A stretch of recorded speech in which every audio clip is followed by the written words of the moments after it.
J'avais pas de temps à perdre pour moi et le choix était déjà été pris dans ma tête. Elles vivaient avec une épée de Damoclès au-dessus de leur tête. Quelles femmes de votre famille ont été touchées par le cancer du sein? Alors mon arrière-grand-mère, ma grand-mère, ma maman. On m'a dit, c'est génétique, vous êtes porteuse de la mutation. Donc, faudra enlever les seins et les ovaires. Pour éviter de contracter un cancer, elles ont choisi la chirurgie préventive. Moi, c'était une évidence. Donc, j'ai pris la décision de pratiquer les interventions. À quel âge? À 45 ans. Mais après une telle opération, comment se réapproprier sa féminité? Je n'ai pas de poitrine, je n'ai pas de sein, effectivement, mais je ne me sens pas mutilée, je ne me sens pas diminuée. Il m'a fallu du temps. Ça a été un combat de chaque jour. Mais j'y suis arrivée, il m'a fallu du temps pour digérer, pour pouvoir le formuler comme ça aujourd'hui.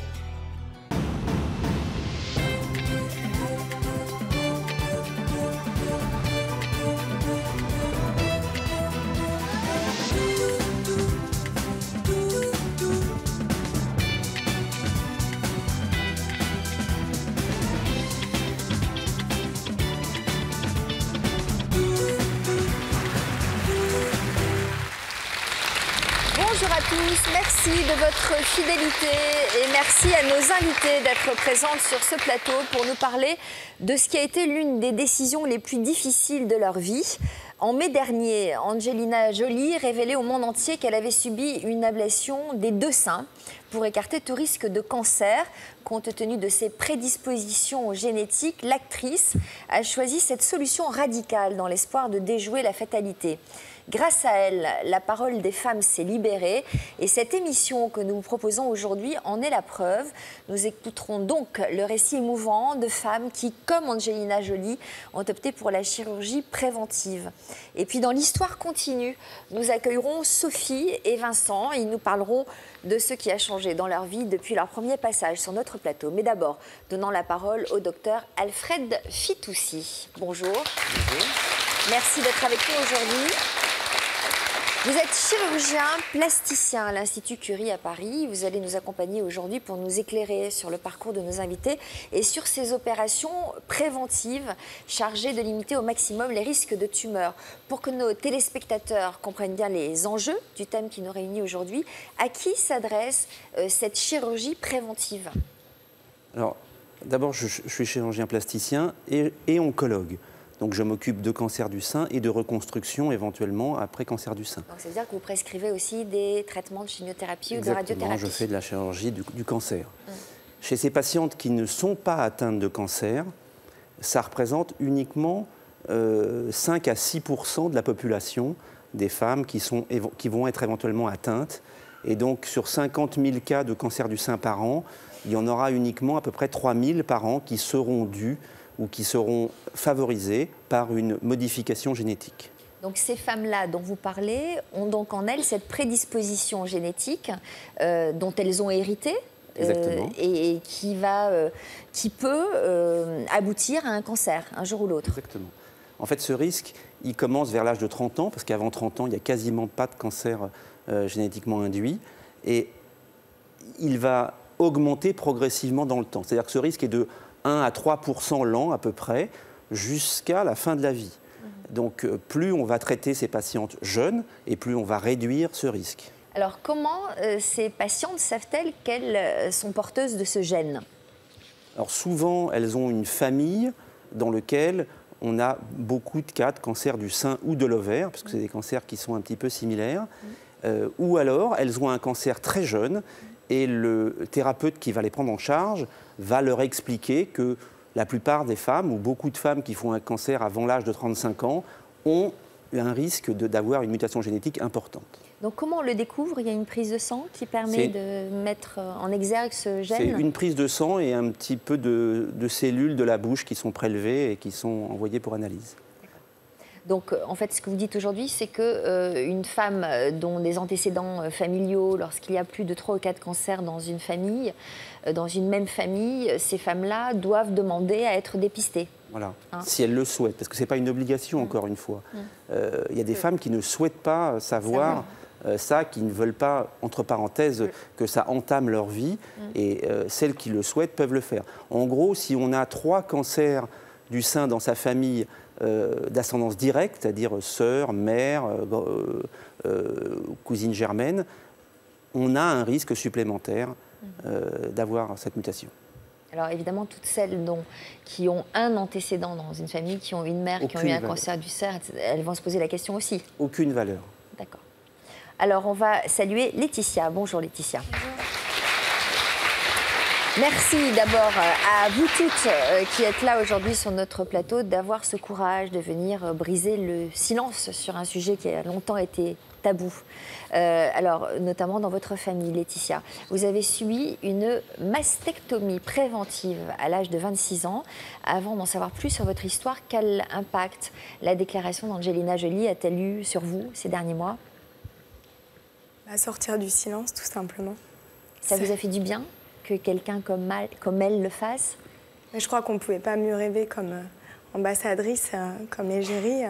Et je pense qu'il était temps que quelqu'un de médiatiquement connu et reconnu puisse prendre la parole et puisse soulever un sujet comme celui-ci. Je pense que oui, ça m'a fait beaucoup de bien. Et je pense que ça a fait aussi beaucoup de bien aux membres de ma famille. Parce que chez vous, le cancer est un sujet tabou. Hein. Vous avez gardé ce secret longtemps. Très longtemps. Moi, ça fait 5 ans que je me suis faite opérer. Et pendant 5 ans, je suis restée dans l'ombre. J'ai vraiment pris cette décision seule et de manière très isolée. Je voulais que personne ne le sache. Pour quelle raison? Ça réveille trop de souffrance? Oui, je pense. Et puis on a honte. Et puis éthiquement, c'est compliqué. Surtout quand on est très jeune, de pouvoir expliquer cette détermination qui nous pousse et cette motivation. Alors, quelles femmes de votre famille ont été touchées par le cancer du sein? Alors, mon arrière-grand-mère, ma grand-mère, ma maman. Maternelle? Maternelle, exactement. Et une cousine actuellement.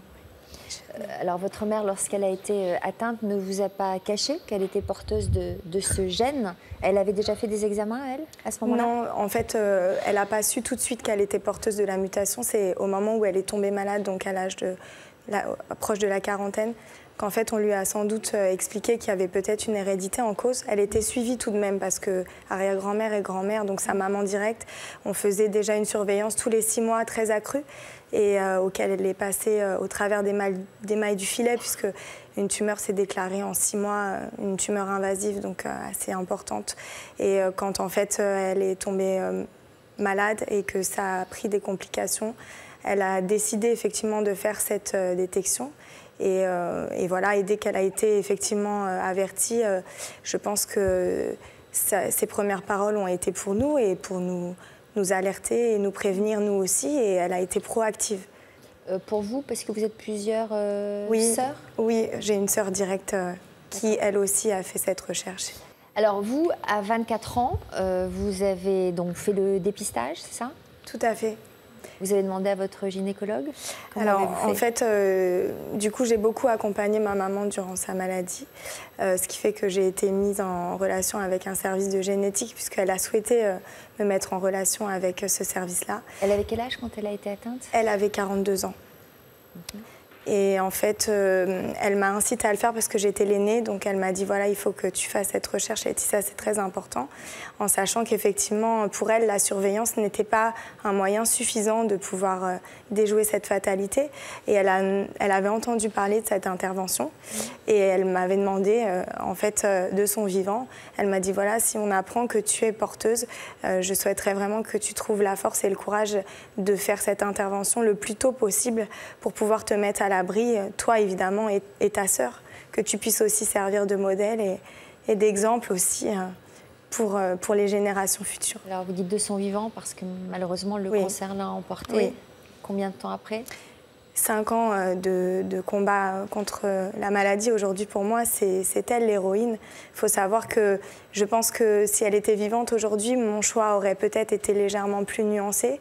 Elle est partie et malgré son combat physique, moral, mental, elle n'a pas pu relever le combat et elle est décédée dans souffrance terrible. C'est une époque de ma vie qui a été très douloureuse. Vous aviez quel âge quand elle est décédée? En fait, j'avais tout juste 26 ans. Voilà. Vous en étiez, vous, dans votre vie, à ce moment-là? Alors moi, j'étais mariée et je ne le savais pas encore, mais j'étais enceinte, en fait. Voilà. Au moment où vous avez pris la décision? Au moment où j'ai appris que, en fait, j'étais porteuse de la mutation génétique. Donc à ce moment-là, vous étiez mariée? Oui. Et sans le savoir, enceinte. Donc qu'est-ce que vous ont dit les médecins? À ce moment-là, en plus, j'ai pris 2 avis, c'est-à-dire au moment où j'ai consulté les services génétiques, j'ai pris 2 avis médicaux par 2 chirurgiens femmes qui n'étaient pas forcément pour l'intervention et qui ont essayé, même au contraire, de m'en dissuader ou du moins d'essayer de retarder cette intervention-là. Pas pour au moment de la grossesse? En général? Pas pour en général. Pour quelle raison? J'aurais beaucoup de mal à l'expliquer. Je pense qu'on m'a fait comprendre que j'étais très jeune, on m'a fait comprendre que j'étais peut-être pas encore prête, qu'il fallait peut-être laisser du temps passer, mais pour moi, j'avais pas de temps. J'avais pas de temps à perdre pour moi et le choix était déjà pris dans ma tête. Donc, Et quand vous avez pris cette décision, votre mère était encore en vie? Oui, mais elle est partie entre-temps et c'est ce qui a déclenché en fait l'intervention. D'accord. C'est vraiment, ça a été pour vous oui. assez radical. Oui. Est-ce que vous avez pu mener votre grossesse à terme? Oui, tout à fait. On m'a fait comprendre aussi qu'en fait, pendant les grossesses, il y avait aussi une perturbation hormonale qui pouvait aussi accroître ce risque. Et à ce moment-là, en fait, j'avais déjà de la microcalcification sur de mes seins. Donc, je pense qu'en fait, c'était le bon moment. J'ai attendu. Ma petite avait un an et demi. C'était très tôt. Mais je crois que j'ai vraiment bien fait de le faire à ce moment-là. Un mot peut-être sur les risques accrus par la grossesse chez ces femmes jeunes qui sont porteuses du gène? Alors, avant 30 ans, ces risques sont très peu importants. Mis à part dans les familles où il y a des cas de cancer du sein avant 30 ans ou vers 32 ans, c'est relativement rare. Donc la surveillance commence vraiment vers 30 ans pour ces patientes. S'il y a eu des cas à 32 ans dans leur famille, on préconise de faire le geste au moins 5 ans avant le premier cas familial. Donc ça veut dire des 27 ans, 26 ans, donc des âges très jeunes pour ces patientes. Mais ça reste des cas anecdotiques quand même, ce sont des familles très rares. Donc, vous avez pris donc la décision de cette opération. Est-ce qu'il y a eu un protocole mis en place avant l'opération en elle-même? Oui, tout à fait. Donc, quand j'ai trouvé la bonne personne et le bon chirurgien pour le faire, effectivement, ça a été un des points clés aussi, c'est de me dire, voilà, il faut vous préparer psychologiquement donc pendant 6 mois pour effectivement être bien sûr que vous êtes prête et déterminée. Et puis aussi, je pense, à un moment donné, essayer de soulager au maximum les angoisses, les doutes, les incertitudes. C'est des moments qui sont importants dans cet accompagnement-là et pour lequel je pense qu'effectivement, en parler au moins dans cette cellule-là, c'était important pour moi de pouvoir évacuer ce stress. Vous en parliez avec votre conjoint? Très peu. Pour quelle raison? Parce que je voulais que ça reste ma décision et je voulais que personne l'influence et je voulais aussi... c'était mon combat. Est-ce que vous aviez des appréhensions, j'imagine, quant aux résultats esthétiques? Des appréhensions, non, parce qu'en fait, je crois qu'on a du mal à le comprendre, mais on n'en veut plus, quoi. Donc pour moi, ça n'avait peu, voire pas d'importance, en fait. Je savais, par contre, que ça allait être effectivement une mutilation, parce que ça l'est, et je savais qu'il y aurait une chirurgie réparatrice, mais qui était là pour réparer. Voilà, moi j'avais quand même vu ma maman et ma grand-mère aussi avec des cicatrices et du coup un sein en moins. Donc j'étais prête, même ça j'aurais été prête. Voilà. Et ce que je voulais être sûre, c'est sauver ma peau. Comment ça se passe, docteur? On enlève les seins, on les remplace en même temps, au même moment? Ça se passe pendant la même opération ou pas? Alors, il y a à peu près 80% des patientes qui font cette chirurgie, qui font dans le même temps ce qu'on appelle le premier temps de la reconstruction. parce qu'il peut y avoir 2 ou 3 temps en fonction des difficultés techniques. Ça a été votre cas? Oui, tout à fait. Alors pourquoi premier temps de la Parce que d'abord, juste pour finir, il y a à peu près 20% des patientes qui choisissent de ne pas se faire reconstruire. Donc ça existe, c'est une décision personnelle. Elles peuvent ne jamais le faire ou elles peuvent le faire quelques années plus tard si elles le souhaitent. Ça se fait dans le même temps, c'est-à-dire qu'on enlève la glande mammaire et on va poser soit une prothèse, c'est la solution la plus simple. Il y a d'autres techniques plus compliquées qu'on peut faire, mais le plus souvent c'est une prothèse et on va le mettre dans le même temps opératoire. Ça tombe pas toujours exactement comme on voudrait, parce que les seins n'ont pas la même forme, parce que la mastectomie n'est pas faite exactement de la même façon, parce que la prothèse ne se positionne pas exactement de la même façon, ça cicatrise pas pareil, donc il y a quelques asymétries qui vont être corrigées dans un second temps. Il y a des patientes à qui on va conserver le mamelon et l'aréole, et il y a des patientes à qui on ne va pas le conserver. Pour quelle raison? Alors, pendant très longtemps, on ne l'a pas conservé par peur du risque de récidive dans le mamelon et dans l'aréole. Et puis, depuis quelques années, on s'est rendu compte que ce risque était finalement relativement faible et que ça donnait un résultat bien meilleur de le garder. Et donc, après information des patientes, quand il n'y a pas de maladie particulière, on leur propose de le conserver, sauf dans des cas particuliers où les seins sont énormes, où il y a un problème technique particulier. Très bien. Ça a été votre choix? Oui, tout à fait. C'est le docteur Fitoussi qui m'a opérée sur ce mode-là. Et effectivement, on a gardé le mamelon, l'aréole, tout a tenu. Et voilà, il m'a convaincue. Je voulais une intervention simple. Les résultats, enfin les conséquences ont été peut-être dures à supporter après l'opération. Ça a été difficile oui, bien pour sûr. vous? C'est ce que je dis, il y a un accompagnement avant et il faudrait un accompagnement après. Parce que... On développera ce thème-là tout à l'heure. Mais d'abord, on va ouvrir la première partie de notre émission que nous avons intitulée « La peur dans la peau », un titre qui fait écho aux angoisses qu'ont vécues chacune de nos invités pendant des mois, voire des années. Bonjour Karine.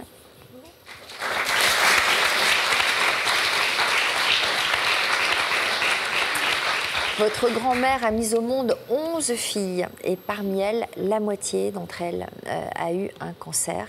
Dans quel contexte avez-vous découvert que vous aussi, vous étiez malade? Eh bien, moi, en fait, j'étais suivie à Paris dans une clinique à raison de tous les 6 mois, échographie et mammographie. J'ai ensuite déménagé dans le sud de la France et là, le gynécologue que j'ai rencontré m'a dit « Votre mère n'a rien, donc vous n'aurez rien ». Bon, donc j'ai un petit peu insisté. Je l'ai revu une deuxième fois, il m'a redit la même chose, donc plus de surveillance. Et en fait, je suis venue en vacances à Paris et j'avais une petite douleur qui n'avait rien à voir avec un cancer. Mais en regardant cette douleur, en fait, j'ai vu que j'avais une petite ridule sur le sein. Je suis allée voir un généraliste que je ne connaissais pas, donc, puisque j'étais en vacances, qui m'a demandé si j'avais des antécédents familiaux. Je lui ai dit oui. Elle m'a envoyé faire une échographie et mammographie que j'ai fait dans la foulée. Et le radiologue m'a dit redescendez quand vous pouvez parce qu'il y a quelque chose, quoi, je ne sais pas, mais il faut faire une biopsie. Une ridule, c'est quoi, une petite ride comme si vous pincez la peau, là, ça fait un petit pli. Voilà, j'avais un pli sur le sein.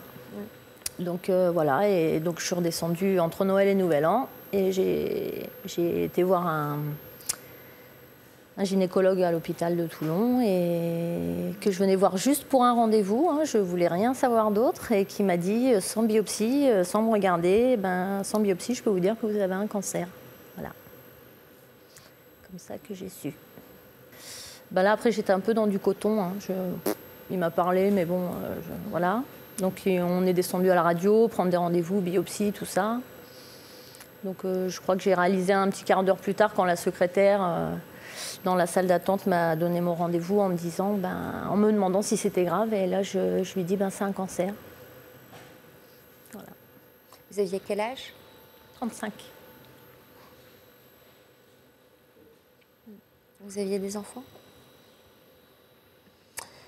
Vous avez très vite commencé une chimiothérapie. Oui. Parce que donc on disait que en général ce type de cancers sont agressifs. Alors le mien n'était pas invasif du tout, c'était un grade 1. Donc pas invasif, mais vu mon âge, voilà, on a décidé de faire une chimiothérapie néoadjuvante, donc avant l'opération. En parallèle, j'ai vu un oncogénéticien, donc j'ai fait cette prise de sang qui n'avait jamais été faite, pourtant qui avait été proposée quelques années plus tôt quand j'ai des tantes qui sont décédées parce qu'il y a eu du pancréas. Parce que ce gène BRCA1, c'est aussi le pancréas, c'est aussi la prostate, voilà. Mais il n'y a pas eu de suite. En fait, ma famille, je pense qu'elle n'est pas... Enfin, se voile un peu la face, en fait. Il y a un gros déni là-dedans. Fataliste. Ouais, enfin, ils ne veulent pas savoir, en fait. Voilà. Et donc j'ai fait cette chimiothérapie, j'ai fait une tumorectomie, on m'a enlevé la tumeur. Et au sortir du bloc, enfin, limite, on m'a dit, on a les résultats, donc ça s'est fait super vite, ça s'est fait en 4 mois, donc c'était bien. Et on m'a dit, c'est génétique, vous êtes porteuse de la mutation. Donc, il faudra enlever les seins et les ovaires. Voilà. Donc là, j'ai dit, d'accord, allons-y. Voilà. Parce que... Et en fait, mon chirurgien m'a dit, on va prendre notre temps, mais j'ai dit oui, mais moi j'ai pas le temps, enfin je veux que ça aille vite, je veux que ce soit déjà du passé. Et il m'a dit, mais en termes de cancérologie, on peut pas aller vite, on peut pas parler de vite. Donc voilà, donc là vous allez mettre votre vie entre parenthèses, et puis voilà. Et en plus, comme j'ai fait, lors de la tumorectomie, ils m'ont prélevé les ganglions lymphatiques, j'avais une métastase, donc j'ai dû faire des rayons, de la radiothérapie. Donc moi, quand on a décidé ensemble d'enlever les seins, j'ai dit ok, mais je veux une reconstruction immédiate. Donc ils m'ont dit dans le cadre du sein gauche, on ne pourra pas, parce qu'on devra attendre 1 an que les tissus se reforment. Donc j'ai dit ok, on va enlever le sein droit en attendant. Voilà.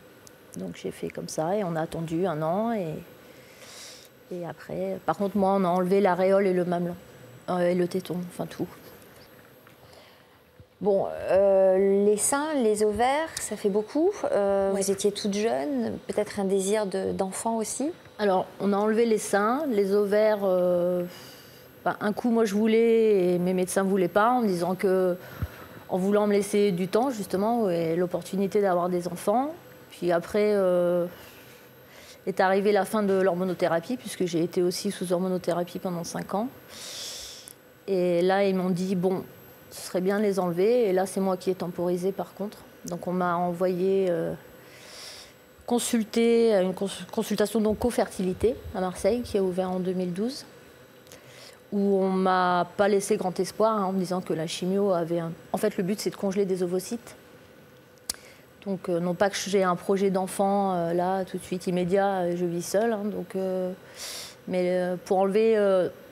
psychologiquement, le côté définitif de l'ablation des ovaires, on va dire, en disant que voilà, même s'il y a 1% de chance, il existe quelque part. Et c'est-à-dire qu'en fait, la chimio vous rend infertile? En fait, ça a brûlé un peu tout ce qu'il peut y avoir, en fait. Donc en fait, l'idée, c'est d'attendre un peu que tout cela se remette à fonctionner pour pouvoir prélever... Puisque j'ai arrêté mes médicaments en novembre 2012, donc c'est assez récent, donc je me dis, bon, peut-être ça va reprendre. Voilà, et voilà. Et en fait, vu qu'en France, la procréation médicalement assistée, c'est jusqu'à 43 ans, donc en gros, j'ai négocié avec mon oncologue d'attendre 43 ans, voilà, donc je me laisse un petit peu de répit. Et alors après, qu'est-ce qu'on fait? On prend des ovocytes qu'on met de côté, qu'on congèle? Ils sont congelés, ils sont préservés. Et si un jour elle a un désir de grossesse, on essaiera de faire une fécondation de cet ovocyte avec le sperme qu'elle aura choisi. Alors, en fait, le problème, c'est qu'on ne va pas pouvoir la mettre sous hormones pour accélérer le retour des ovocytes. Non. Alors, on va découvrir le reportage que nous vous avons consacré pour mieux nous rendre compte à quel point vous fragilisent les épreuves que vous avez traversées et celles qui vous restent à affronter. Cette femme que je ne reconnais plus, c'est le titre de ce reportage que nous avons tourné chez vous, à Toulon, dans le Var. On y va ?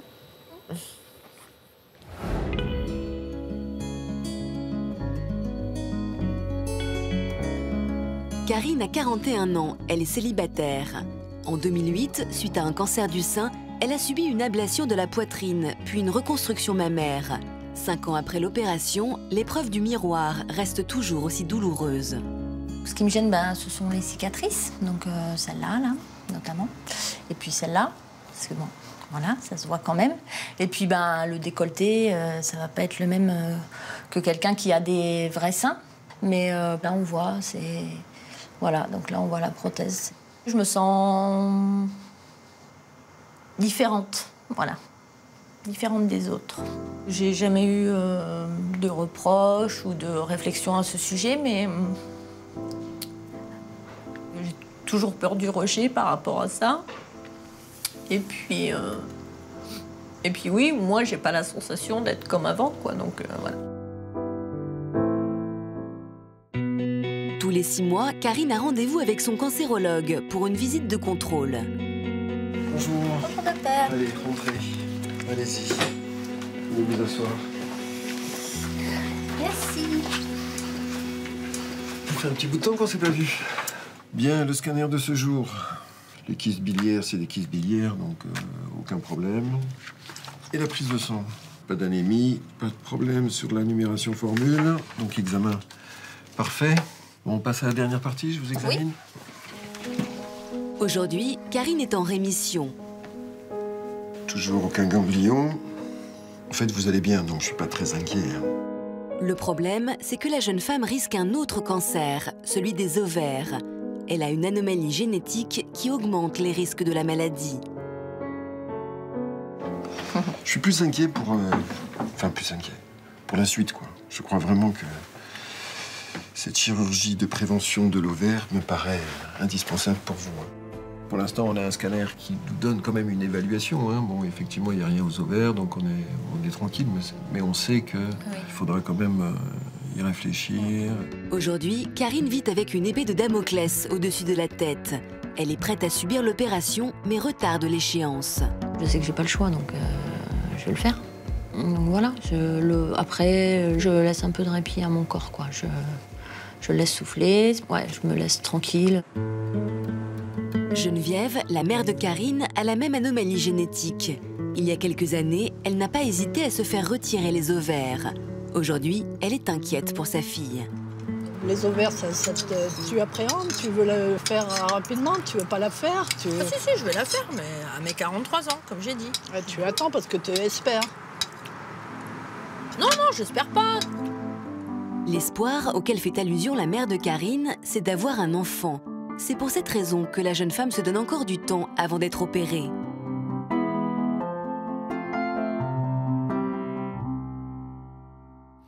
Ça fait beaucoup, hein, je trouve, hein, quand même. Hein? Oh, voilà, quel parcours. Alors, je suis sûre, évidemment, que votre venue sur ce plateau et le fait de partager votre histoire est déjà un premier pas pour vous, qui compte pour aller de l'avant. J'imagine que vous le faites pour ça. En fait, à la base, je le faisais pour... parce que dans la vie, je suis assez faux-folle, et voilà, pour montrer aux gens qui sont à ma place que c'est bien, on est heureux. Après, bon, là, pour le coup, c'est un petit peu raté. mais bon, on l'est quand même. Voilà, donc... moi, par rapport à la déclaration d'Angelina Jolie, quand j'ai su, j'ai trouvé ça génial, parce que... Moi, quand ça m'est arrivé, je connaissais personne qui... Voilà, enfin, on n'en entendait pas trop parler. Et j'ai la... Je vais y arriver. Une collègue d'une amie qui avait eu cette opération et à qui j'aurais bien voulu poser des questions et qui ne voulait pas en parler. Donc, du coup, je me suis dit, moi, je vais en parler, parce que même si aujourd'hui, on en parle, si ça peut aider ne serait-ce qu'une seule personne, ce sera déjà ça. Voilà. Un commentaire du docteur Fitoussi, peut-être, sur... c'est vrai que ça fait beaucoup quand même, hein, c'est une succession d'épreuves. Ça fait beaucoup, mais vous voyez qu'elles ont encore la force de venir témoigner pour aider quelqu'un qui en aurait éventuellement besoin. Donc c'est quand même, vous vous rendez compte de l'énergie qu'il faut avoir pour passer tout ça et être encore là pour venir aider quelqu'un. Alors c'est vrai que c'est très important. Les groupes de parole sont en train de se créer en France pour essayer de partager cette expérience entre les patientes. On est en train de les mettre en place. C'est pas très facile, mais ça se met en place. Et c'est vrai qu'Angelina Jolie, ce qu'elle a fait quand c'est sorti, moi en tant que spécialiste, parce que je traite beaucoup ce type de patiente, je me suis dit, mais qu'est-ce qu'elle vient nous raconter, quel intérêt ça a? Et en fait, avec le retour de mes patientes, je me suis rendu compte comme c'était important, comme c'était dans le non-dit, comme c'était, comme disait Laetitia, c'est une honte. On a du mal à s'imaginer que ce soit une honte de parler de ça. Et en fait, ça reste dans le non-dit, c'est caché dans la famille, dans les amis, et ça leur a permis de sortir de l'ombre. C'est un coming out. Et vraiment, je me suis dit, bah, elle a bien fait finalement. Bah ouais, elle a sacrément bien fait, ouais. Mais on ne s'en rendait pas compte avant. Franchement, on ne s'en rendait pas compte que c'était dans un tel silence. Alors, on va saluer la présence d'Isabelle. Bonjour. Votre histoire familiale est également marquée par la maladie. Votre sœur a dû se battre contre 2 cancers du sein. Le premier s'est déclaré en 2008 et le second en 2010. Et lorsqu'elle se faisait soigner pour cette seconde tumeur, elle a appris qu'elle était porteuse, qu'elle avait hérité d'un gène défectueux. Quel impact cette nouvelle a-t-elle eu sur l'ensemble de votre famille? En fait, ma sœur, quand elle a appris qu'elle était porteuse de ce gène-là, a voulu à tout prix que notre famille soit informée de ça pour qu'on puisse nous-mêmes faire les tests génétiques. Pour nous, il n'y a pas eu de non-dit, il n'y a pas eu de choses taboues. Il fallait le faire, c'était une évidence. Donc mes parents et moi avons été à l'IGR. Donc vous êtes allés passer le test? Tout à fait, on a fait le test, mes parents et moi. On a d'abord été reçus par le généticien qui a dressé l'arbre généalogique de la famille. L'IGR, c'est l'Institut Gustave Roussy, tout à fait. Et suite à cela, on a fait donc chacun une prise de sang. Et à peu près un mois après, un peu plus d'un mois après, je crois, on a eu confirmation donc, que mon père et moi-même étions porteurs du gène BRCA1.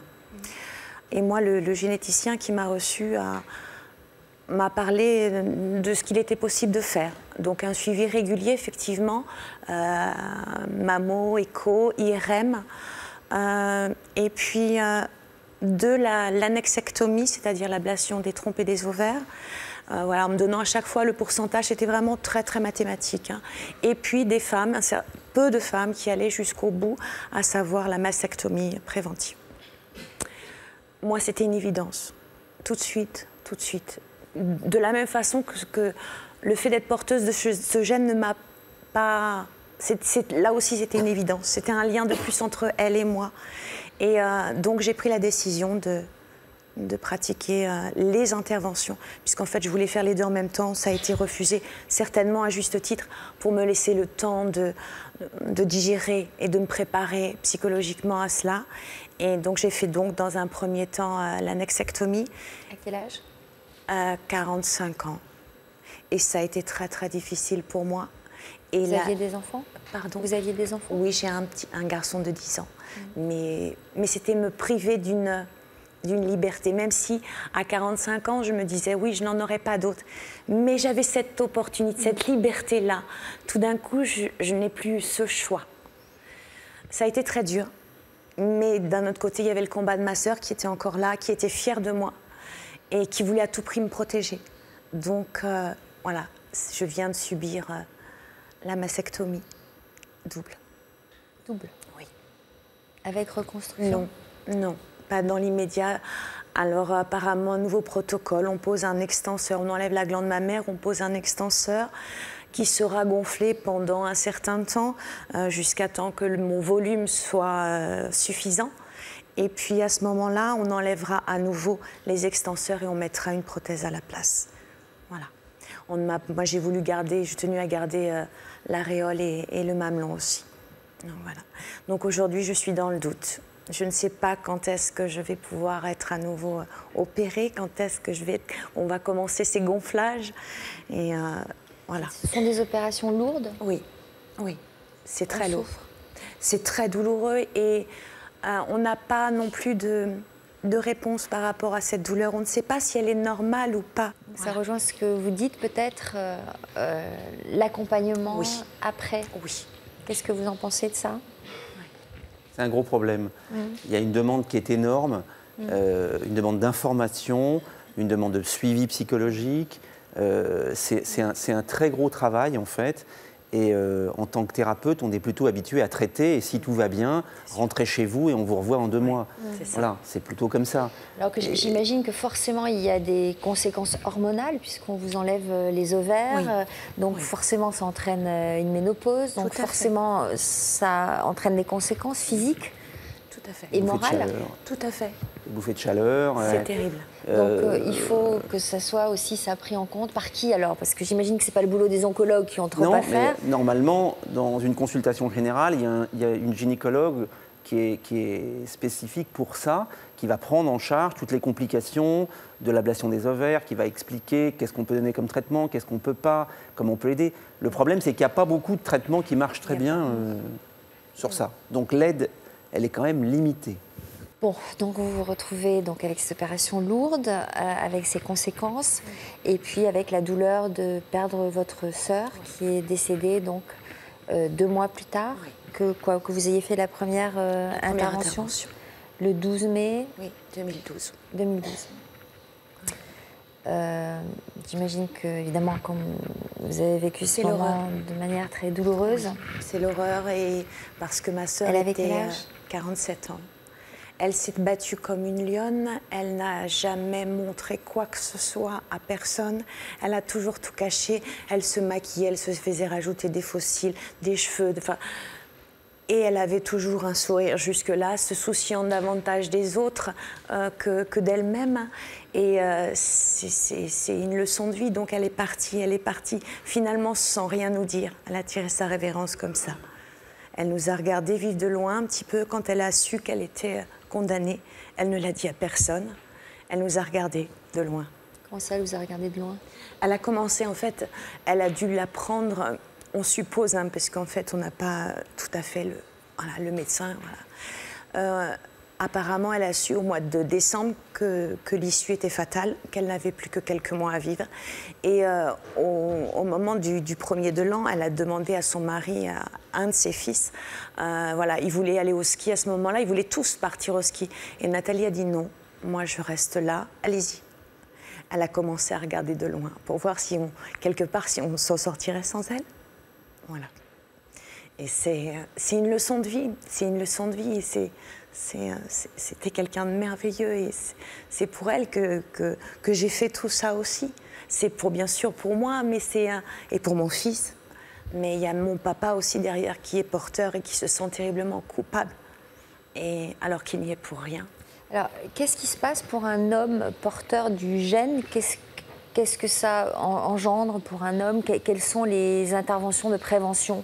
Alors, il n'y a pas d'intervention de prévention, puisque l'intervention de prévention la plus importante, c'est les ovaires. C'est ce qui diminue le risque de cancer du sein. Chez un homme, c'est déjà plus compliqué. Voilà. Et chez l'homme, ça ne fait pas grand-chose. Le risque de cancer du sein chez l'homme, il existe, mais il est bien inférieur à celui de la femme. Donc, mais on parlait tout à l'heure du cancer du pancréas ou de la prostate. C'est des risques qui sont beaucoup plus faibles, qui n'ont pas du tout les taux dont on parle là, et donc il n'y a pas de chirurgie préventive pour ça. D'accord. Donc il y a juste la culpabilité de transmettre le gène. Et donc on découvre que ce gène peut être aussi bien transmis par un homme que par une femme. Il est dans une famille, simplement. On aurait pu penser que c'était un gène féminin, hélas. Non. Vous êtes dans quel état aujourd'hui psychologique? Je suis fière. Fière et forte, je crois. Je me sens forte d'avoir fait cette opération, d'avoir été jusqu'au bout des choses et d'être là aujourd'hui pour en parler. Ne serait-ce que si ça peut alerter une femme. J'aurais déjà gagné, ma sœur aura déjà gagné son combat. C'est pour elle. On va maintenant, voilà, je crois que je peux applaudir. On va maintenant faire la connaissance de Ludivine. Bonjour.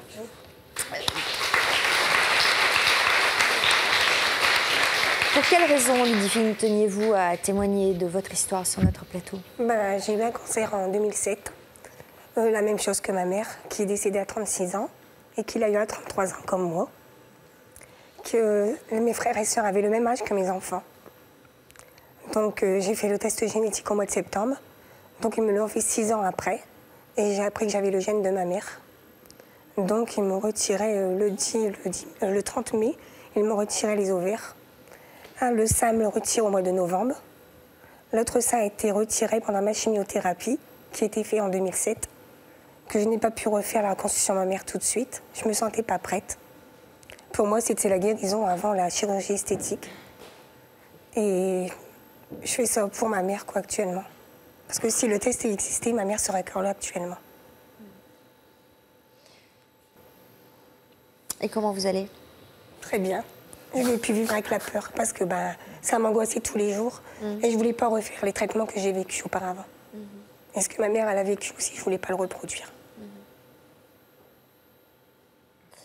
Vous étiez dans quel état d'esprit après l'intervention, quand vous vous êtes réveillée? De retirer les ovaires. Je me suis sentie libre. Libre. Voilà, c'est des sentiments contradictoires, hein, puisque vous nous disiez l'inverse tout à l'heure. Moi, quand on m'a enlevé les seins, par contre, j'ai ressenti une fierté. Oui, vraiment une fierté. C'est ce sentiment-là qui est très étrange. Autant les ovaires et les trompes, c'était vraiment me priver d'une liberté.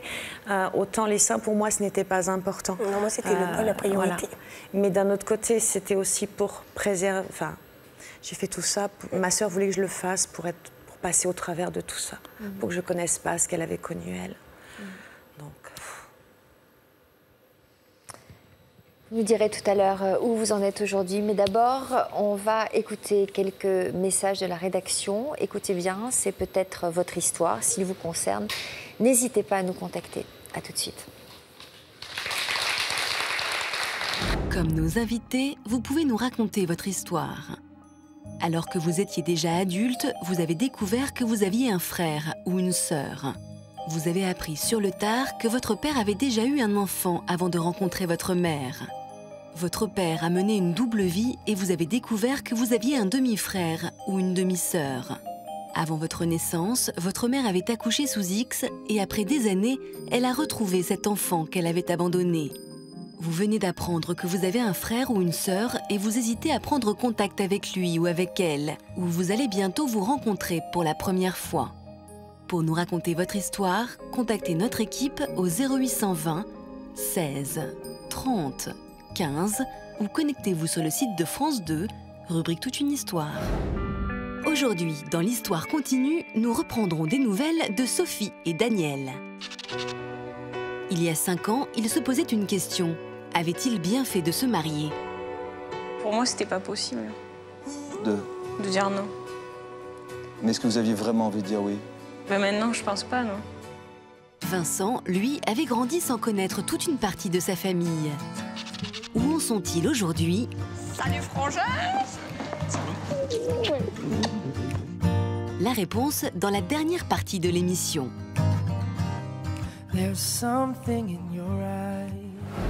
Comme nos invités, vous pouvez nous raconter votre histoire. Votre petit dernier va quitter la maison dans quelques mois, vous êtes de plus en plus angoissé. Depuis que votre enfant a quitté le nid, vous ne supportez pas la vie sans lui. Depuis le départ de vos enfants, votre couple est fragilisé. Vous vivez mal de vous retrouver en tête-à-tête avec votre mari. À l'inverse, maintenant que vos enfants sont partis, votre couple a pris un nouveau départ et vous êtes plus unis que jamais. À plus de 30 ans, votre enfant vit encore chez vous et vous commencez à trouver le temps long. Pour nous raconter votre histoire, contactez notre équipe au 0820 16 30 15 ou connectez-vous sur le site de France 2, rubrique Toute une histoire. Bienvenue si vous nous rejoignez sur le plateau de Toute une histoire. Nos invités sont venus nous parler sans pudeur d'un thème autour duquel Angelina Jolie a brisé le silence il y a quelques mois, la chirurgie préventive. Son but, réduire les chances de développer un cancer et donc sauver des vies. On va avancer avec la deuxième partie de notre émission que nous avons intitulée « Un supplément de vie » en hommage à l'état d'esprit combatif de chacune de nos invitées. Isabelle, c'est votre sœur décédée d'un cancer du sein qui vous avait demandé de faire un dépistage génétique, qui vous avait convaincu d'aller jusqu'au bout de votre démarche pour minimiser vos chances de tomber malade. Entre le printemps 2012 et cet été, vous avez subi donc une ablation des trompes, des ovaires et des 2 seins. Est-ce que vous êtes parvenue à accepter votre nouveau corps? Oui, alors étrangement, c'est vrai qu'on m'avait présenté ça, cette intervention, la mastectomie en tout cas, comme une mutilation. Si dans un premier temps, c'est vrai qu'au réveil de l'opération, j'ai regardé, j'ai trouvé ça très laid. Effectivement, là, je l'ai pris, voilà, je l'ai vraiment pris comme une mutilation.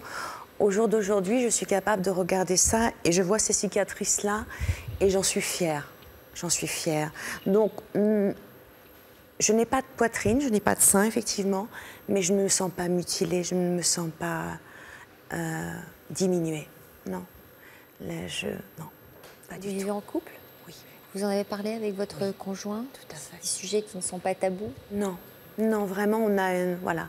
J'ai la chance d'avoir un homme formidable à mes côtés qui m'accompagne dans toutes mes décisions. Et il a été là pour moi depuis la maladie de ma sœur, son départ, ma première intervention, la deuxième. Il est toujours à mes côtés et il m'accompagne merveilleusement bien. C'est une belle déclaration d'amour. Quel regard portez-vous sur l'avenir désormais? Je suis sereine. J'ai ce cadeau de vie que ma sœur m'a fait. Grâce à elle, j'ai pu anticiper, peut-être me préserver de ça. C'est un cadeau qu'elle m'a fait. Voilà, c'est merveilleux.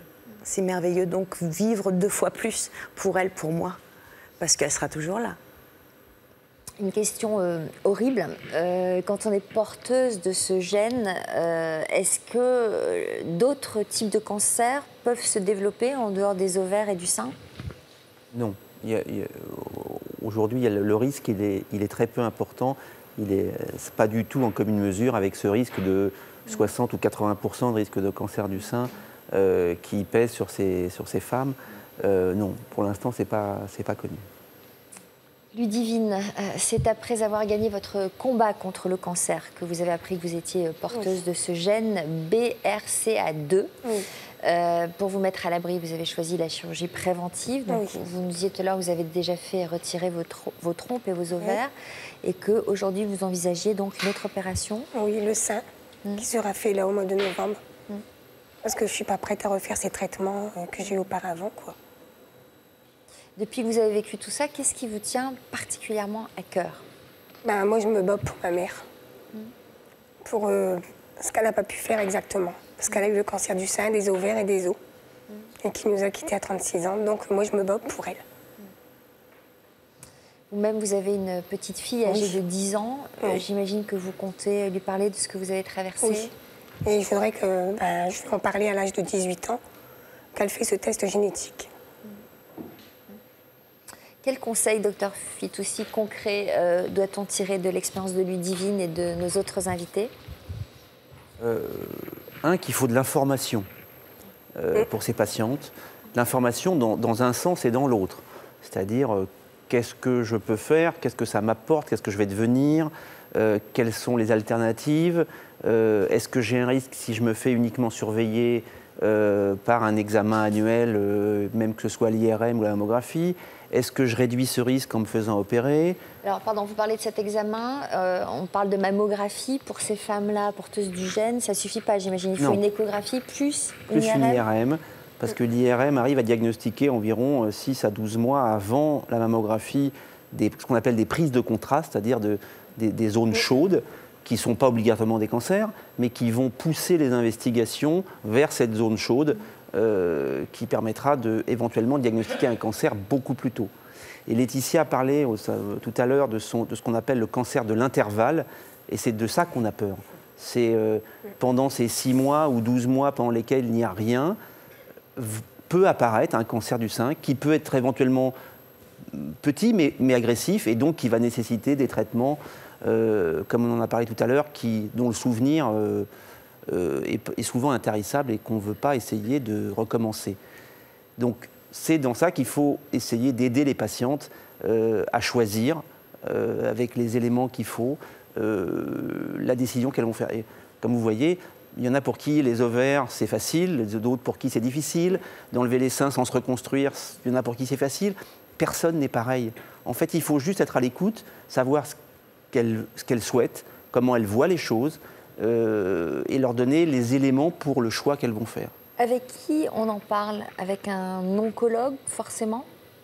Alors, on en parle en général avec plusieurs personnes, avec le généticien pour expliquer ce que c'est, et quels sont les risques, des chiffres mathématiques, comme on a parlé tout à l'heure. Alors, le généticien, on s'adresse aujourd'hui à des femmes qui habitent partout en France, en province aussi. On trouve des généticiens et des spécialistes de ce genre de choses partout? On en trouve dans des centres spécialisés, les centres anticancéreux, les gros services de chirurgie, de l'assistance publique ou des gros services comme ça.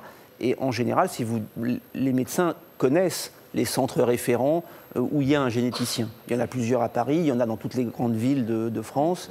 Et c'est vers ces gens-là qu'on va vous envoyer. Donc, il y a cette personne-là. Il y a une gynécologue ou un gynécologue pour tout ce qui est hormonal et expliquer les bouffées de chaleur, etc. Un psychologue ou un psychiatre pour essayer d'appréhender si c'est possible, mais c'est pas tellement facile. En fait, surtout d'essayer d'évaluer la fragilité des patientes pour pas qu'on les rende encore plus malades. Et un chirurgien oncologue et si possible reconstructeur qui va vous expliquer ce qu'on peut faire, comment c'est, si c'est douloureux, pas douloureux, si c'est bien, si c'est beau, si ça va vite, si ça... Voilà. Tout ce dont on a parlé. Nous parlait de sa fille de 10 ans. Elle nous disait qu'elle attendrait qu'elle ait 18 ans pour lui en parler, lui proposer ce type de dépistage.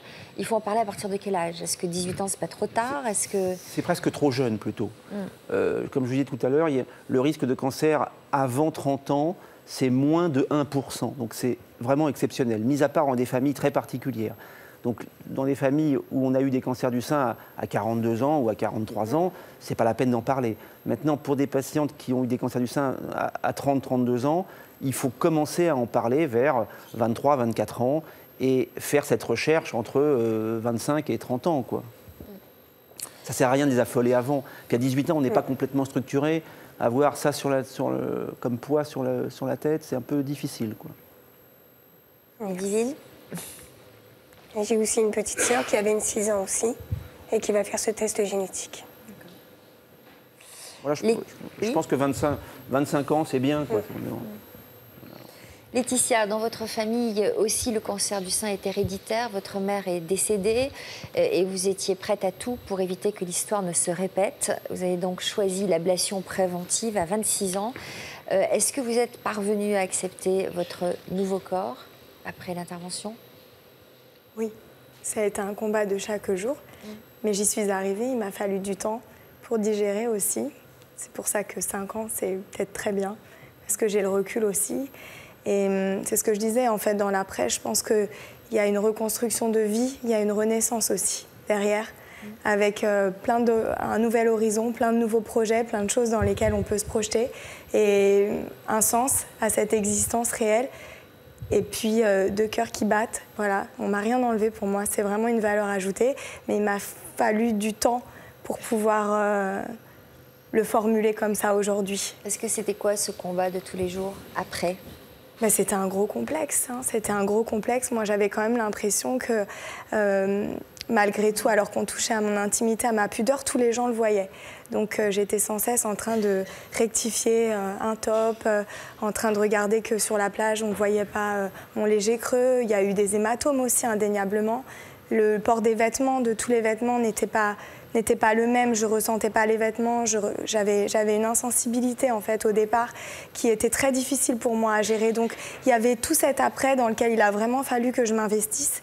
Et j'en ai fait aussi l'objet de ma reconversion professionnelle, puisque j'ai décidé d'accompagner aujourd'hui les femmes dans cette démarche-là. Je suis consultante en images aujourd'hui et je sais que ça a été d'une grande aide pour moi de pouvoir travailler aussi dessus pour pouvoir être plus féminine, plus sensuelle encore, voilà, indéniablement plus glamour, voilà, tout ça. Vous nous disiez tout à l'heure que vous avez des enfants, est-ce que vous avez une fille ? Tout à fait, j'ai une petite fille, oui, de 8 ans. Quel âge ? Elle a 8 ans. J'imagine que vous avez des craintes pour son avenir et qu'elle aussi, vous allez l'alerter. Voilà. Oui, malheureusement, c'est une malchance sur 2. Donc, c'est terrible, mais en même temps, je veux pouvoir être pour elle dans la même démarche que celle que ma maman a eue pour moi. Donc je veux pouvoir être son modèle, être aussi exemplaire, qu'elle sache qu'aujourd'hui, même si elle est porteuse de cette mutation, il y a une vraie issue, il y a une vraie solution de vie qui s'offre à elle. Et je veux pouvoir la rassurer par rapport à ça et la conduire vers ce chemin-là pour qu'elle puisse elle aussi voilà, vivre sereinement et apprécier sa vie sans toutes ces années d'angoisse, de terreur et surtout dans l'impuissance dans laquelle moi je me suis retrouvée en tant qu'enfant avec une maman malade. C'était très dur pour moi de ne pas pouvoir la soulager et je pense qu'elle me l'a dit et c'était son message. Il faut bien prendre conscience que si elle avait eu la possibilité de le faire avant, elle aurait fait cette intervention elle aussi pour pouvoir rester auprès de nous et profiter de toutes ces années de vie à nos côtés. Donc c'est aussi mon message aujourd'hui pour ma jeune sœur qui est porteuse de la même mutation et qui aujourd'hui n'a pas encore trouvé la force d'aller au bout et de... C'est elle? Oui. Jolie, hein. Elle a quel âge? On a 18 mois d'écart, donc voilà, c'est Audrey et c'est aussi pour elle que je témoigne aujourd'hui. Et elle me dit, tu es ma star, tu es mon Angelina. Et je pense que mon message, il est clair, c'est j'ai fait un pas vers elle, il faut qu'elle fasse un pas vers moi pour qu'on soit tranquilles toutes les deux. Merci à toutes d'avoir eu ce courage de briser le silence sur un sujet aussi important dont on parle encore trop peu. Vos expériences et votre optimisme auront certainement sensibilisé et donné beaucoup d'espoir à celles et ceux qui nous regardent aujourd'hui. Merci également au docteur Fitoussi de nous avoir informés sur ce sujet.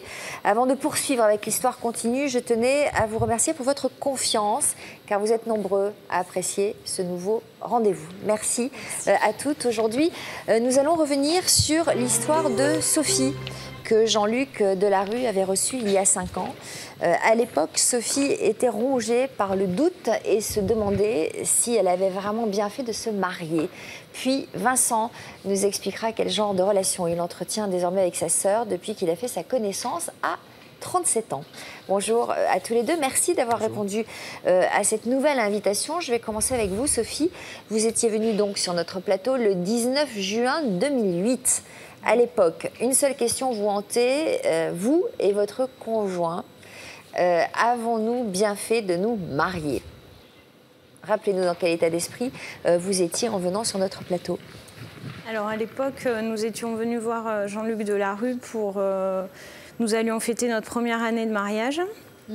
Et moi, j'avais eu une grosse crise de panique 3 semaines avant le mariage. J'avais fait une tentative de suicide et depuis, je me retrouvais en situation de dépression, grosse dépression, donc sous traitement, antidépresseur, régulateur d'humeur.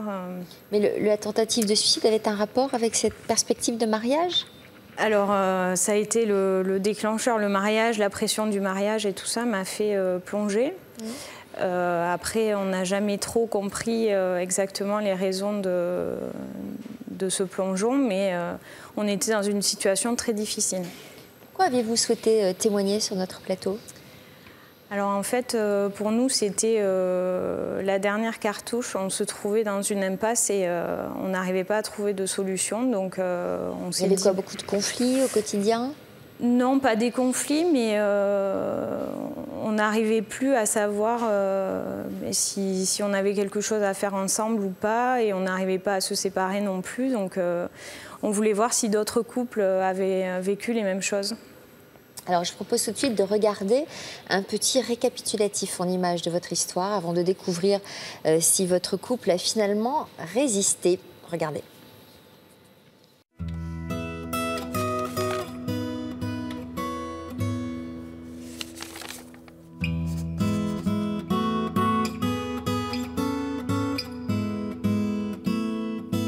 Ça sert à rien de rester ensemble si on n'arrive pas à être heureux.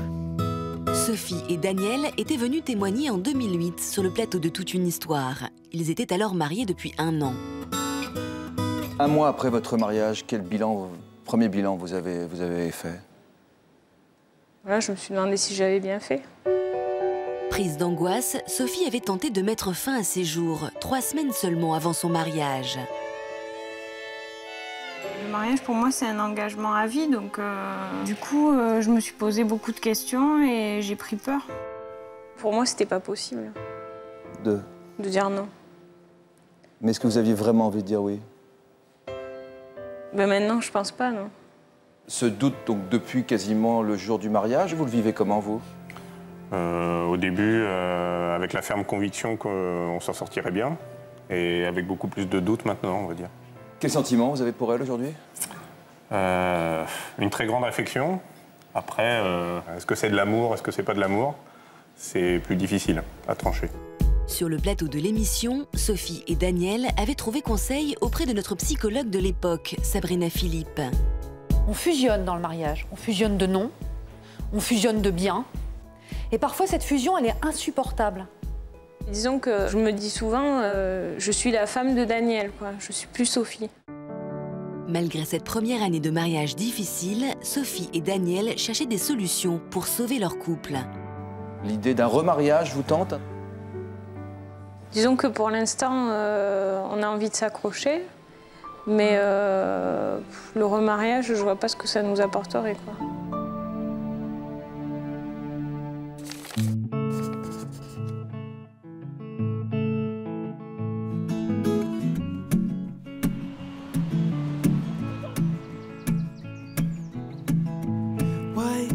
Nous retrouvons Sophie 5 ans après son passage sur le plateau de Toute une histoire.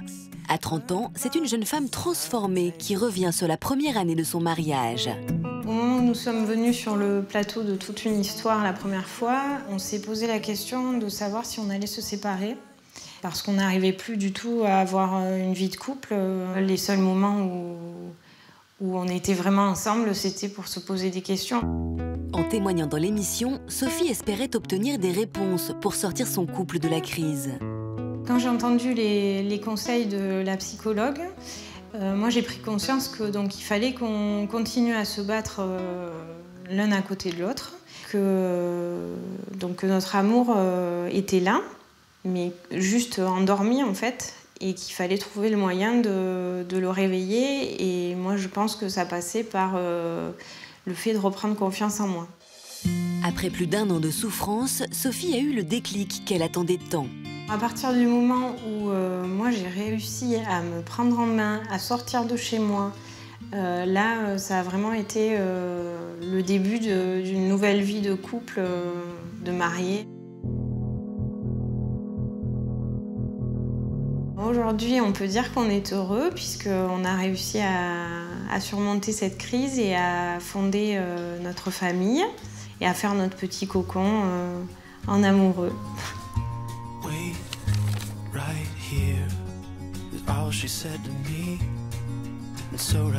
Pendant toutes ces années, Daniel, le mari de Sophie, et leur amie Myriam ont été très présents auprès de la jeune femme.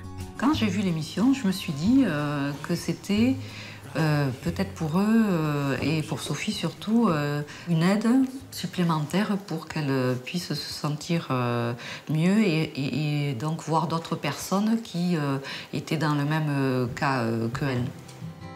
Clairement, le plateau en lui-même, si je dois le résumer en un mot, c'est vraiment, pour ma perception personnelle, le côté exutoire des choses. C'est à ce moment-là que j'ai sorti aussi un certain nombre de choses que je gardais pour moi avant, ou aussi parce que j'avais pas forcément de relais ou de personnes qui m'écoutaient. Par amour et pour sauver son couple, Daniel est toujours resté aux côtés de Sophie.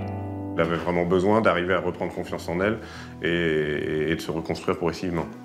Aujourd'hui, je pense qu'elle peut être fière de ça parce qu'elle s'est reconstruite par elle-même. Elle sait qu'elle a encore du chemin à faire, mais en tout cas, elle y est parvenue. On est passé par énormément de difficultés, etc., mais on a réussi à les franchir. 5 ans après, j'ai pas de doute, je suis convaincu qu'on a fait le bon choix. Aujourd'hui, Sophie et Daniel ont retrouvé la complicité qu'ils avaient perdue en célébrant leur union. C'est un couple adorable. Ils sont vraiment mignons l'un et l'autre puisqu'ils sont proches. Ils ont des gestes tendres entre eux et c'est vraiment un modèle.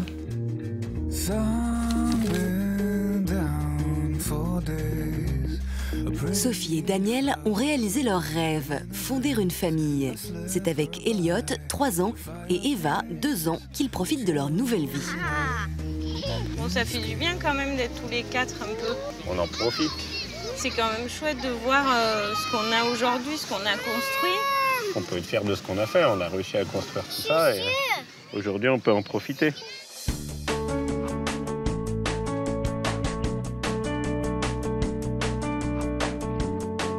Aujourd'hui, Sophie et Daniel sont des parents comblés, mais aussi un couple uni qui s'apprête à fêter ses 6 ans de mariage.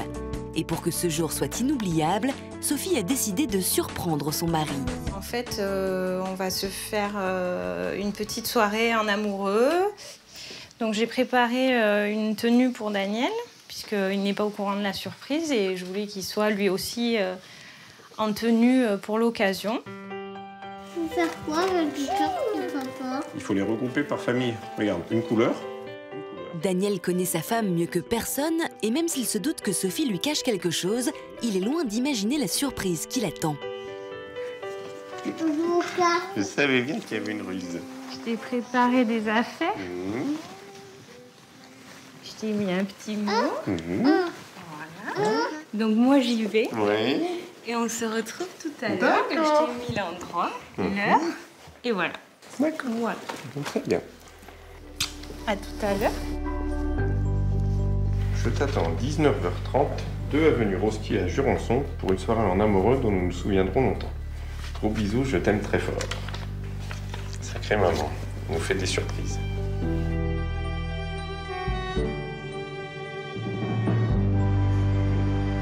Bonne nouvelle.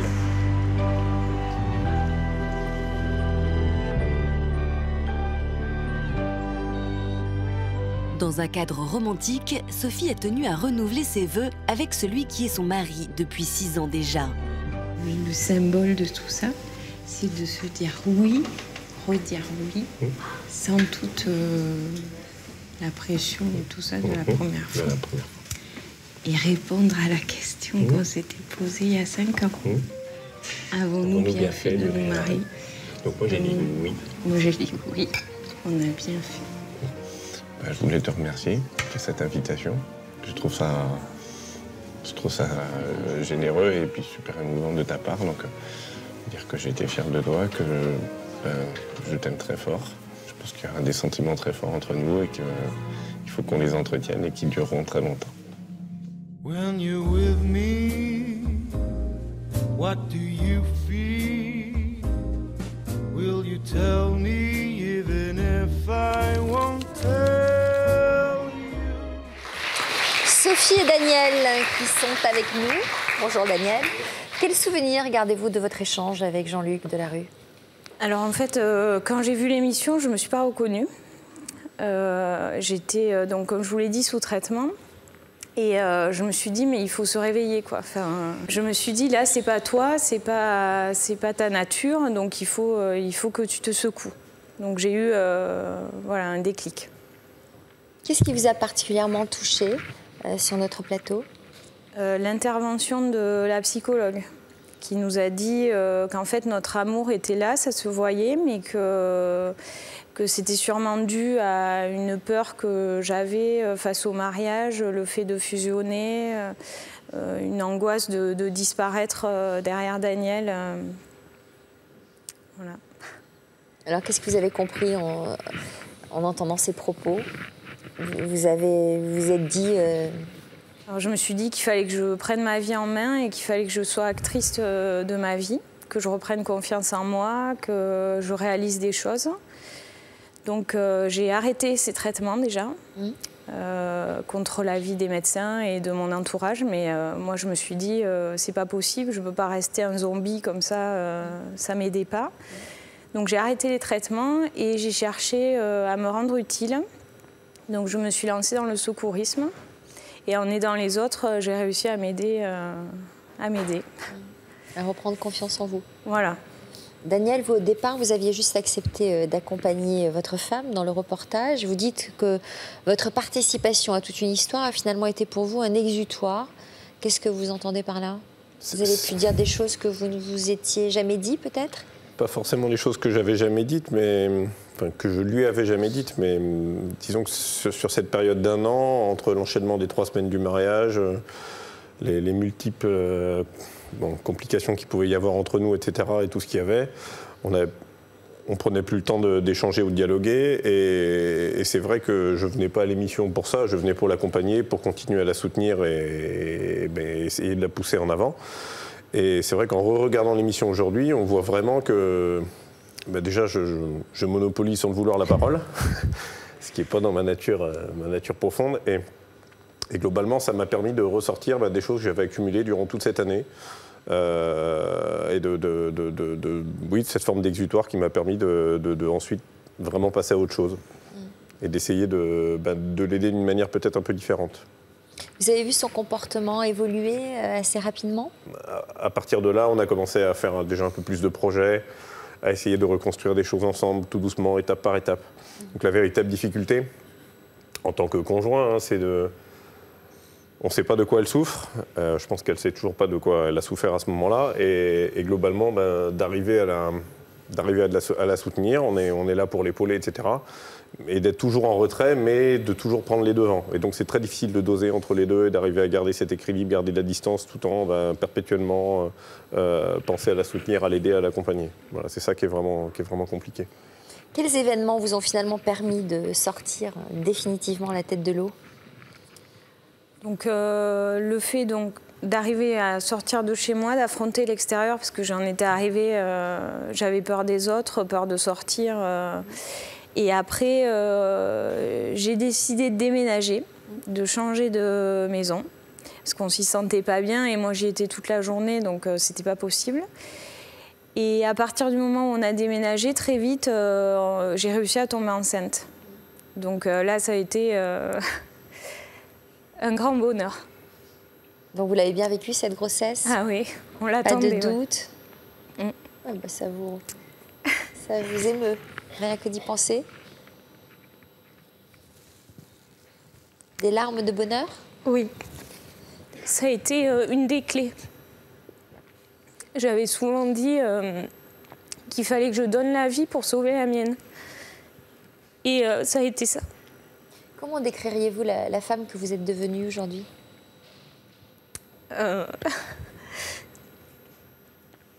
Aujourd'hui, je suis une femme mariée, heureuse de l'être, et aussi une maman comblée, un petit garçon et une petite fille. Donc voilà, je ne pouvais pas rêver mieux. Sophie, vous vouliez profiter de notre émission pour adresser un message à votre mari. Oui, alors moi, je voulais te dire que je t'aime parce que je te le dis pas souvent, c'est pas facile. Et puis merci d'être resté toujours à mes côtés. Voilà, même si c'est pas facile, mais on est resté côte à côte et puis on s'est battus ensemble et du coup on a eu les plus beaux cadeaux que la vie pouvait nous faire, les enfants. C'est plus facile de dire je t'aime à la télévision? Non, mais je le dis très facilement à mes enfants.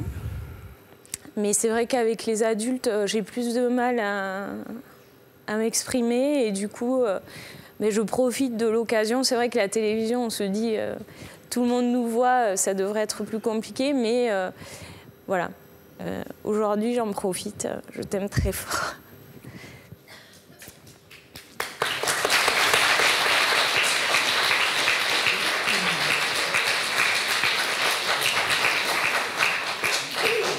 Une réponse? La réponse, elle est évidente. Moi aussi, je t'aime très fort. Je suis très fier de ce que tu as fait. Il y a plein d'autres choses qui nous attendent. Il faut continuer. Mais voilà, je suis très fier de notre parcours, de ce qu'on a réussi à faire tous les deux. Et il faut qu'on continue comme ça. Merci. On est heureux, en tout cas. Et Jean-Luc Delarue doit l'être aussi, de là où il nous regarde, de voir que le fait de participer à cette émission peut produire des fruits comme celui-là, fruit de votre amour. Ça nous fait plaisir. Merci à tous les deux. On va revenir à présent sur l'histoire de Vincent. Vincent, nous avions fait votre connaissance il y a 3 ans dans une émission intitulée « Le jour où j'ai fait connaissance avec ma famille ». En quoi étiez-vous concerné par ce thème exactement? Eh bien, en fait, c'est Valérie qui avait suivi une de vos émissions et qui avait vu qu'il y avait un appel à témoins justement sur leur rencontre avec la nouvelle famille, et ce qui a fait que je suis venu. Alors, qui est Valérie, pardon mais... Valérie, c'est donc ma sœur qui a fait la démarche. Pardon, vous allez le découvrir tout à l'heure. En fait, oui, c'est donc ma sœur et qui a fait donc la démarche pour venir à cette émission. Et je fais une toute petite parenthèse, elle est toujours aussi émouvante, que ce soit ce qu'on a vu tout à l'heure ou maintenant. C'est émotionnellement, c'est toujours aussi fort. Et donc de participer à cette émission. Oui, ça m'a fait beaucoup de bien. Ça m'a fait avancer dans ma vie. Pas reconstruire, mais. Vous aviez 37 ans lorsque vous avez rencontré votre père pour la première fois, et 6 mois plus tard, il est malheureusement décédé. Jamais vous n'auriez imaginé que le jour de ses obsèques marquerait un tournant décisif dans votre vie. On va regarder tout de suite un rappel en images de votre histoire avant de découvrir quel genre de lien vous unit désormais à l'une de vos demi-sœurs. Allons-y.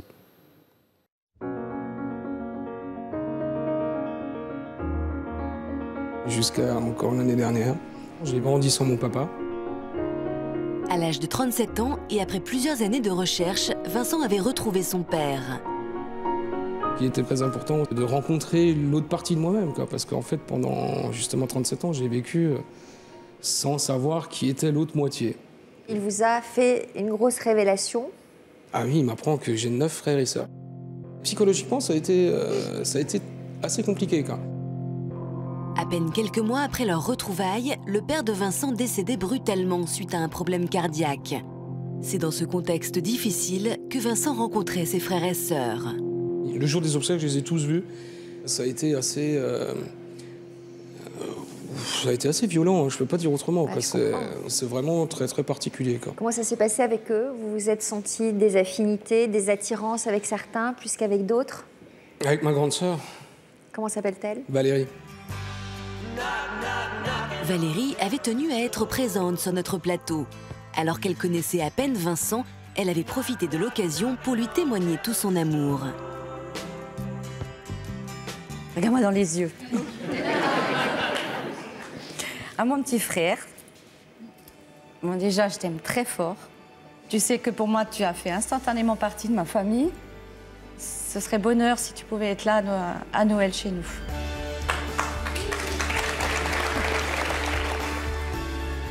C'est absolument incroyable tout ce que je suis en train de vivre. Émotionnellement, je trouve ça assez extraordinaire.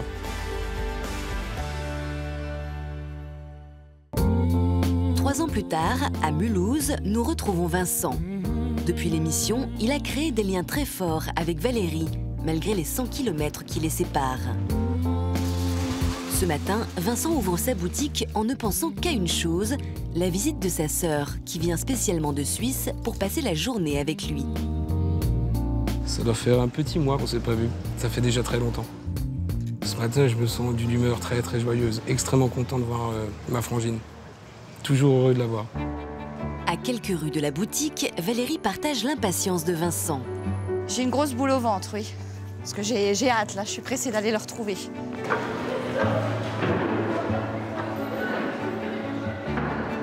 Salut, frangin! Ça va? Ouais. Je suis content de toi. Ah, moi aussi. Ça va? Ça fait du bien. La forme? Oui. 3? 3, comme d'habitude. Les Suisses, toujours 3. On marche sur 3 pattes. Ça y est, ça commence, t'as vu? Un peu juste moi, c'est toujours pareil. Je suis contente de te voir, ça fait trop longtemps. 3 semaines, c'est trop long. Oh, tu m'as manqué. Tu m'as manqué, je te jure. Pareil. Dis, hein, t'as pas perdu depuis la dernière fois? Ouais, vas-y, moque-toi encore. Tu t'es regardé depuis que t'es... C'est dans les gènes. 3 ans après leur retrouvaille, la complicité entre frères et sœurs est évidente. Ne me décoiffe pas. Les 3 cheveux que t'as, ça va être difficile.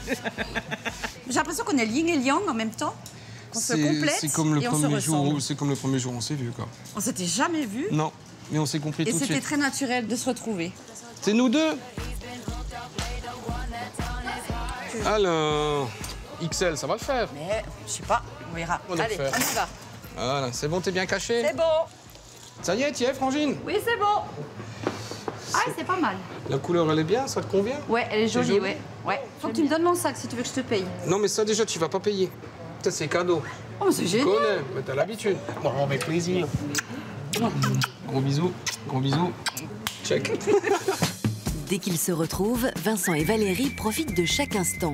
Une façon de rattraper les années perdues.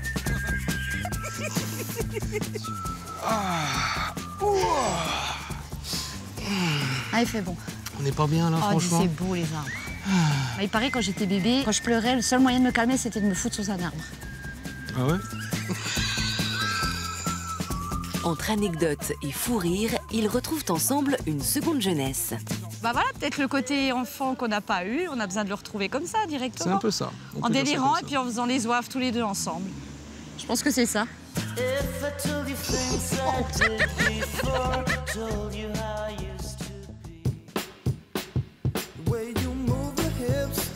La journée touche à sa fin, il est temps pour Valérie de reprendre la route. Comme à chaque fois, la séparation est difficile. J'ai pas envie de rentrer. Moi non plus. On fait quoi? Tu rentres pas? Mais tu restes avec moi? Au moins, on sait qu'on va se retrouver très vite. Le plus vite sera le mieux. Ah ouais, il y a Comme intérêt. d'hab. Et pour passer du temps ensemble, Vincent a déjà tout prévu. Ça va être une réelle surprise, je te dis pas encore exactement, mais il faudra que tu réserves 3 ou 4 jours exclusivement pour Mais nous. avec toi, je crains le pire. Alors? Mais toujours avec plaisir.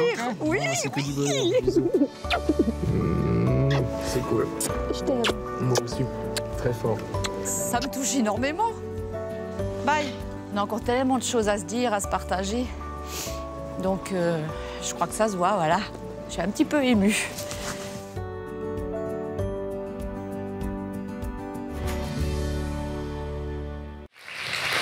Vincent et Valérie que nous accueillons sur notre plateau. Dites donc, on aurait dû compter les bises. On voit dans ce reportage à quel point vous êtes complices tous les deux. À quel stade en était votre relation au moment de notre émission? Vous étiez croisés à cet enterrement, mais est-ce que vous vous voyez aussi souvent? Non. Depuis qu'on est passé la première fois chez vous? Oui. Depuis, oui. Depuis, oui, on se voit. Non, mais au moment où vous êtes passé... À l'émission, on s'était vu 3-4 fois. Ouais. Juste un petit peu avant.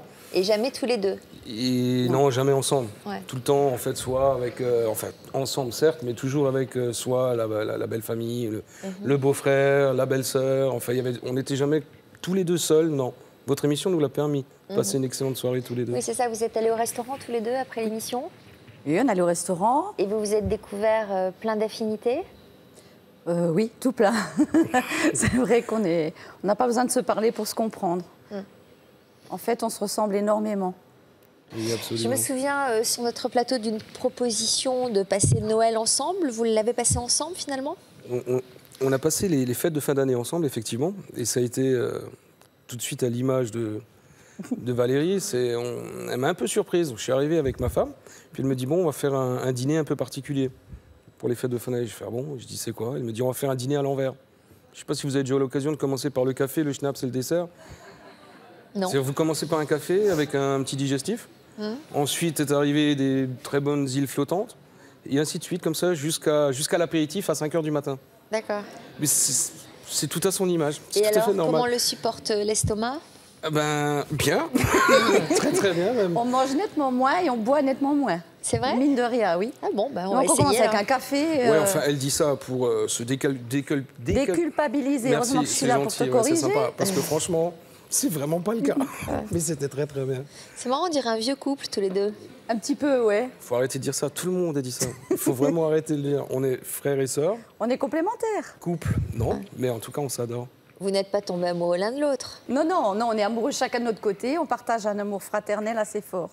Ouais. Oui. Un peu déstabilisant, pour moi en tout cas. Pourquoi déstabilisant? Pour revenir à la première fois où on était venus, quand on avait été au restaurant le soir, c'est vrai qu'on a beaucoup ri. On n'a pas besoin de boire pour rire. Hein. Non.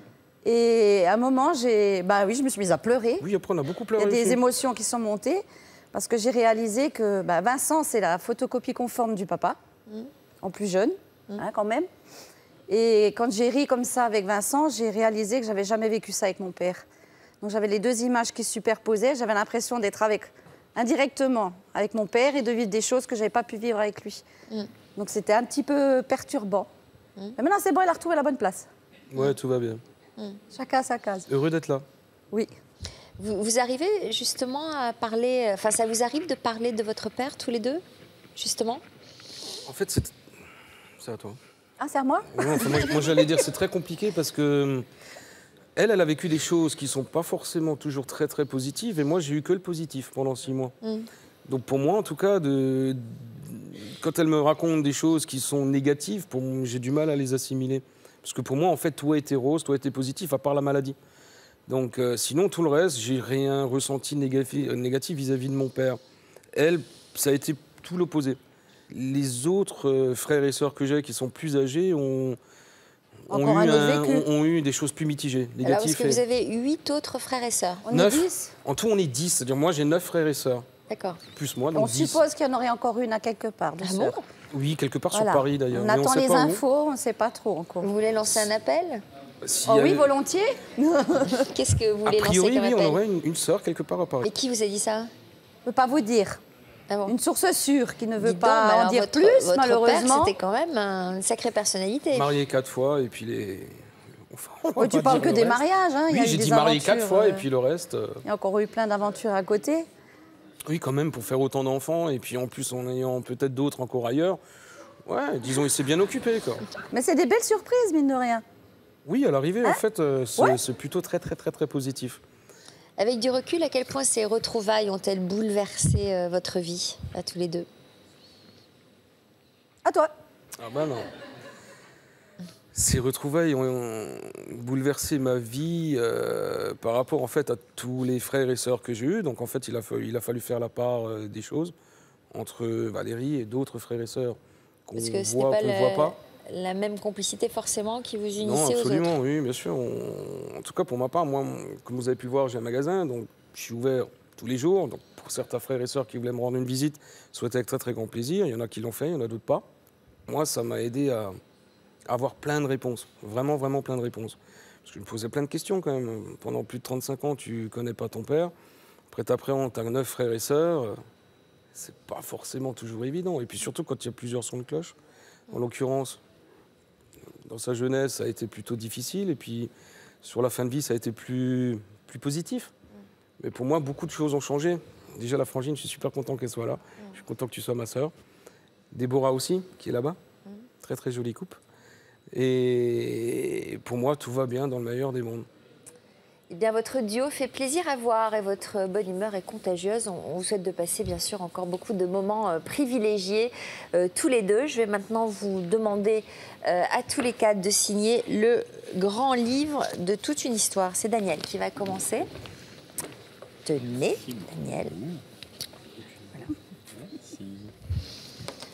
Voilà, et puis je vais vous remercier à tous de votre confiance et de vos témoignages d'espoir. Merci à tous et puis à très vite pour d'autres témoignages. Bon après-midi sur France 2. Merci.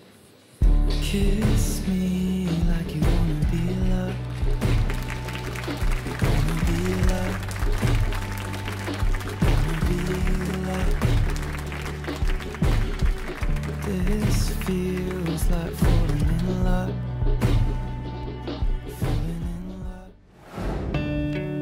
On s'est regardé, tout de suite ça a fait des étincelles. La première fois que je l'ai vu, j'avais 16 ans, puis ça a été un vrai coup de foudre. Après avoir vécu des amours passionnels, elles ont fini par faire le choix de la routine. Une fois qu'on aura pris le petit déjeuner, un petit tour dans la salle de bain. Ah, moi j'aime bien, moi je te vois toute nue, c'est bien ça. C'est pas vrai. Ah si, c'est impeccable ça. C'est toujours pareil. Oui. Moi je parle plus d'organisation que de routine. Ça nous fait du bien de savoir ce qu'il faut faire, à quelle heure il faut le faire, qui va le faire. Moi je suis ravie de la vie que j'ai eue pour arriver à ça aujourd'hui, cette sérénité. Heureusement que tous les couples ne sont pas comme ça, car vous seriez au chômage.